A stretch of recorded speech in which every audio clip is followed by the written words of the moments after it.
mediums, 98% is diabolic.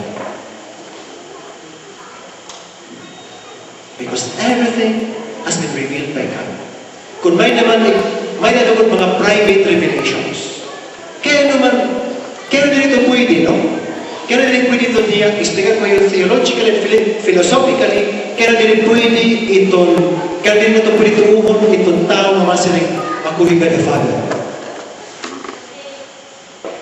From the philosophical pala, and theological point of view, hindi niya pwede makarawat kaya, no? Because the goal of man is to be united to God. Union with God.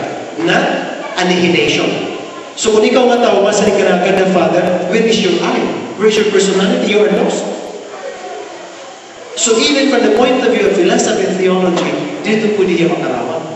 Because the personality of that person, the I, is dissolved. Kaya ano ba ikaw na God the Father? So ito here, it is always a suspect. In fact, the church discourages that. Kaya po ito Yesus lang. Usahay, may dala mga spirits. Pero why do you have to go there? You have nothing more. Wala ka na dito hisabutan because sining mama ni Saint Jose Maria, I don't need miracles. I have the Holy Mass and I have more than enough. Because it's Jesus Christ speaking to me.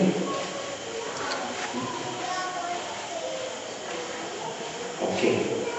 What is the implication? In Jesus Christ, we have the fullness of God's revelation. We have already discussed the transmission, how it is transmitted, the truth, through the magisterium. Okay. So more or less, I'm learning.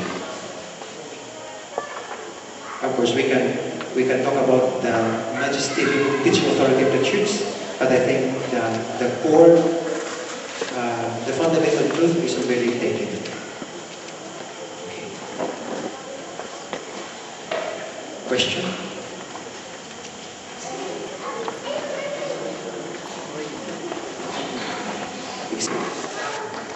The teaching authority of the church. The teaching authority of the church. Sometime in 1970s, there was psychical New things. about Yeah, I think it touches about I think it was something like the 70s. I'm not sure. Okay. so you said in the Vietnam discussed earlier, sometime about first 3 centuries. Then it was discussed again during that time. And there was an article written by Pope, kaya naman dito kaya ito yung article when there was a wedding say what the prayer Yeah. the Precisely what the Pope did was a magisterial act. It was a magisterial teaching explaining, no, applying the dignity of man at the present moment. No? How are we going to apply now? No? What is the implication of the dignity of man at the present moment? No? Where in fact the question of labor. No? So what the Pope did, that's why the church always dialogues with the world. Because the questions in the world vary. Not dependent. No? For example, the other question is, how can you, for example, how can you be holy in your work? Where we are moving towards a fast, ang tawag ito, pag-itato nila ko is very fast. No? Okay, I'll give you an example. Before, was it John Smith, no? The turn of the 19th century, labor, tatrabaho ka. Kung ikaw na mo kahin na misa, ikaw na sa pew, ikaw na mo na raisan, after 2 days, you have the table. Right? But when division of labor came in, divide na natin, ikaw, tiinlet mo, igawin mo, itong baw-baw. So, you produce as many tiil as you can. And in 2 days, kung saan na naghimo, kayo sa lang ng lamesa. But in 2 days, kami division of labor, they can produce 100. Nakuha na yun? Now, ano ang epekto ito ng tao? Ang production nagupay, kinagdamo. Pero problema ng tao does not find any more meaning to his work. Kaya naman, kaya ito, mahuman naman 2 days, at least nakita ka, the fruit of my labor, table. Pero yan na, pag pinahimuong ka na hintiin, parang sugad ka lang ganin, ano table of fruits pa tayo? Now, man becomes a machine. And we are saying in the church that you are going to sanctify your work because your work is the raw material for holiness. That's why we are supposed to serve God in our work. So how can you? So hindi nga natin work is not present in the first century when there was very slow, nor in the Middle Ages. But it is a reality that we have to address in our times. So ano man sa rin simbahan, no? So that will mga teaching in church. So, in a spiritual aspect, for example, so kada si Kunti ito mahimo-himo, i-offer mo sa kalagapagatorio, no? Or things like that, no? Because your work should fulfill you. So, nagsigon nga, there are many questions and situations, circumstances in the world nga itong maka-explain ko lang in magisterium.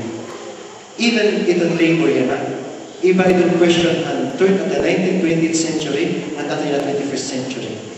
The church, although there is nothing new under the sun, but itong ginhimod simbahan is to address the present problem in the light of the scripture, tradition, and the teaching authority of the church, magisterium.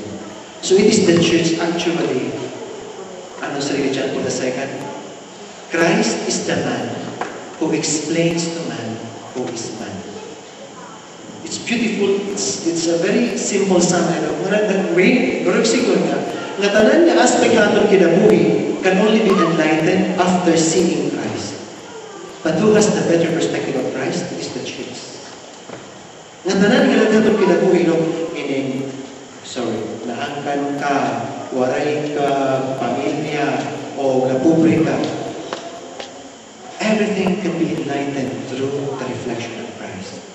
But who offers us Christ, it is the truth. Gives us new perspective, dimension. It's the same Christ, but since the church dialogues with the world. Vatican II, 1960s, the church realized that we have to stop saying Mass in Latin. Not because Latin is bad, but because people are not anymore participating in the Mass. The Mass is so sacred, so holy, but the people are not pag-inaglola, no? Ano ka mo, naning ba na ka mo, ano yung misa? Pag-misa ni Padre, gabi na ito yung rosaryo. Why? Because so the church realized that we have to do something.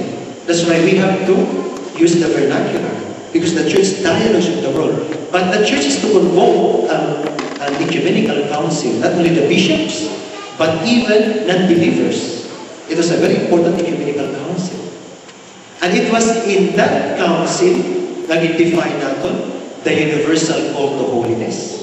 That everyone, married, lay, priest, religious, everyone is called by God to be holy in the same degree, but in different ways.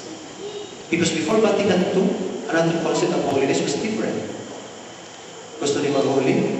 Hala, sulat na kumbento. In fact, marriage santo was seen as like minyo kalanganin, well, pwede ka